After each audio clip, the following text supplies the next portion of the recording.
हिमात पंजुम scholarship की तारुफ number 2 में मैं आपका खैर मकदम करता हूँ। महाराष्ट्र राज्य परीक्षा परिषद पुणे की जानिब से हर साल माह फरवरी में इस तरह के इम्तिहान लिए जाते हैं।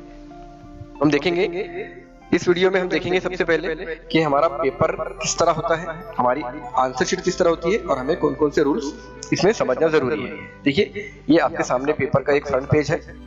इस फ्रंट पेज पे आपको यहाँ पे आपका रोल नंबर आपको लिखना होता है। ये आपका क्वेश्चन पेपर है, इसमें 4 सेट होते हैं। ये सेट ए है, उसके बाद देखिए इस तरह सेट बी रहेगा, फिर सेट सी रहेगा और सेट डी रहेगा। इस तरह 4 सेट हमें दिए जाते हैं। ये सेट ए का नमूना आपके सामने है, ये फ्रंट पेज रहेगा हमारे पेपर का। तो आपको यहाँ पे क्या करना है, आपको कुछ हिदायत अपने जहन में रखनी है।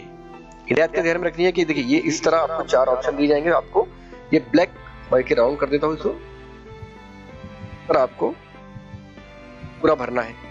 अगर इस तरह नहीं भरेंगे और इस तरह अगर आप करते हैं, देखिए इसे काउंट करते हैं, अगर आप इस तरह भरेंगे तो आपको मार्क्स नहीं मिलेंगे। ये आपका क्वेश्चन काउंट नहीं होगा।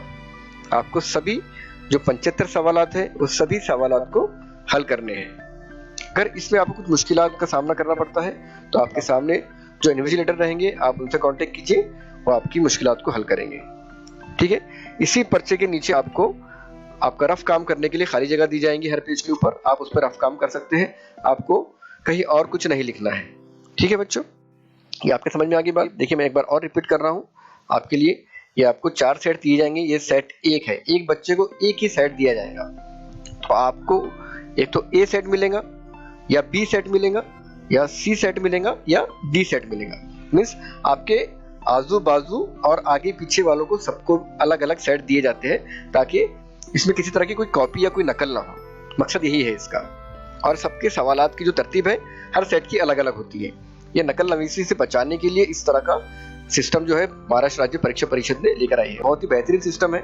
इस तरह का सिस्टम जितने भी कॉम्पिटिटिव एग्जाम होते हैं, ये भी आपकी शुरुआती सतह है क्योंकि आप जमात पंजुम में है, तो ये बिल्कुल इनिशियल एग्जाम है आपके लिए। ये पहली स्टेप है आपकी।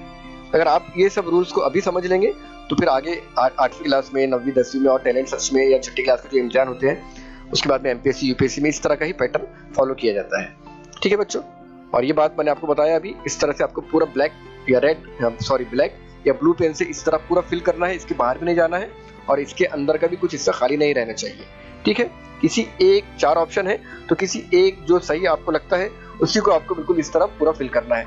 अगर आप इस तरह या इस तरह करेंगे या आप ऐसा सही का टिक मार्क करेंगे या ऐसा कट मार्क करेंगे या थोड़ा सा ही फिल करेंगे या ऐसा क्रॉस मार्क कर देंगे तो ये काउंट नहीं होगा, इसे गलत गिना जाएगा, इसका आपको नंबर बिल्कुल नहीं दिया जाएगा।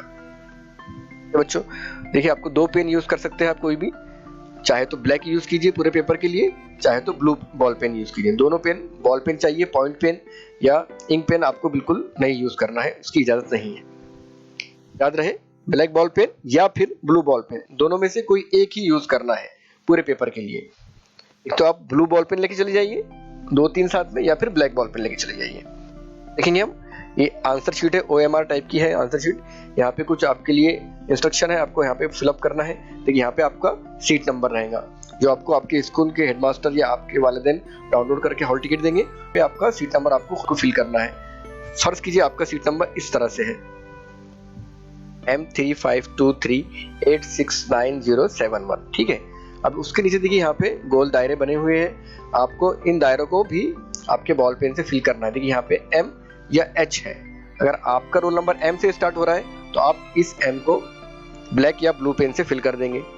उसके बाद है नंबर 3, तो देखिए 0 से शुरू हो रहा है, 0 1 2 3 4 5 6 7 8 9।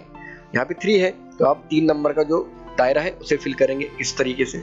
उसके बाद है 5 नंबर का, तो आप यहाँ पे 5 नंबर का दायरा फिल करेंगे। इस तरह से आप अपने जो नंबर आपके सीट नंबर के हैं उसके हिसाब से वो दायरा को फिल करते चले जाएंगे। मुकम्मल दायरा फिल करेंगे पूरी तरीके से, इस तरह जिस तरह मैंने आपको यहाँ पे अभी फॉर एग्जांपल बताया हूँ। उसके बाद दूसरा कॉलम में देखिए मीडियम, मराठी, उर्दू, हिंदी, बहुत सारे मीडियम है। अगर आपका मीडियम उर्दू है तो आप क्या करेंगे, यहाँ पे उर्दू लिखेंगे। ये मैंने रेड इसलिए लिखा हूँ ताकि आप अच्छी तरह से देख पाए। आपको रेड पेन यूज नहीं करना है, आपको ब्लू बॉल पेन या ब्लैक बॉल पेन यूज करना है। यहाँ पे आप उर्दू लिखेंगे। उसके बाद यहाँ पे उर्दू का जो दायरा है उसे इस तरह फिल करेंगे। बाद में सेट कोड, आपको जो क्वेश्चन सेट पेपर मिला है, मैंने बताया अभी आपको ABCD कोई एक आपको मिलेगा, फर्ज कीजिए आपको डी मिला है तो आप यहाँ पे डी लिखेंगे और डी को फिल करेंगे। उसके बाद में सेमी इंग्लिश, अगर आपका सेमी इंग्लिश है तो आप यस फिल कीजिए, अगर नहीं है तो उसे नो फिल कीजिए इस तरीके से। ठीक है, यहाँ पे आपकी सिग्नेचर करनी है, जो स्टूडेंट है यहाँ पे अपनी इस तरह सिग्नेचर करेंगे जैसे आपकी सिग्नेचर है। ठीक है, मैंने आपको बताया किस तरह फिल करना है। देखिए यहाँ पे इंस्ट्रक्शन दिए गए हैं कि आपको किस तरह दायरे फिल करने हैं, आपको मुकम्मल दायरे फिल करने हैं, अधूरे फिल नहीं करने। इस तरह से देखिए, अगर फर्ज कीजिए अगर सवाल नंबर 1 का आंसर 3 नंबर का ऑप्शन, तो आप यहाँ पे 3 नंबर का ऑप्शन फिल करेंगे।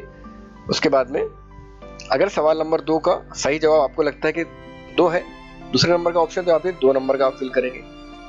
अगर सवाल नंबर 3 का ऑप्शन आपको लगता है कि 4 सही है, तो आप यहाँ पे 4 नंबर का जो दायरा है उसे फिल करेंगे।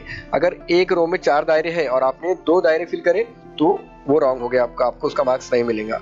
आपको एक ही दायरा फिल करना है जो आपको सही लगता है एक ही मर्तबा, किसी और उसमें काट छाट नहीं करनी है। इस तरह से आप ये पूरे 75 सवाल आपको मुकम्मल करने हैं। मुकम्मल करने के बाद में आपने यहाँ पे कितने सवाल हल किए उसे काउंट करके लास्ट में आपको यहाँ लिखना है इस बॉक्स में, और जो आपने नहीं काउंट किए उसे यहाँ लिखना है। देखिए पूरे लिखिए आप, इसमें माइनस मार्किंग का कोई सिस्टम नहीं है। अगर आपके जो सवाल सही रहेंगे आपको हर सवाल के सही जवाब के लिए 2 नंबर मिलेंगे और गलत के लिए नंबर आपके कट नहीं होंगे। यहाँ पे आप उपस्थित अनुपस्थित यानी प्रेजेंट और एब्सेंट है, तो आप प्रेजेंट है तो यहाँ पे पी को भी आप फिल कर देंगे। इस तरीके से ये आंसर शीट का नमूना आपके सामने था। बहुत बहुत शुक्रिया। इसके बाद से हम लोग हमारे जो सिलेबस है वो सिलेबस की वीडियो आप तक करेंगे, और हर सिलेबस के वीडियो की डिस्क्रिप्शन में एक टेस्ट की लिंक रहेंगी जो मौजू के हिसाब से आपको सवाल दिए जाएंगे, और आपको वो लिंक में आपने जो भी सीखे हैं उसमें से आपको आपकी मशक करनी है ताकि ज़्यादा से ज़्यादा आप इसकी तैयारी कर सकें। तो बच्चों मिलेंगे इंशाल्लाह अगले वीडियो में वीडियो और टेस्ट लिंक के साथ। अस्सलाम वालेकुम व रहमतुल्लाहि व बरकातुहू।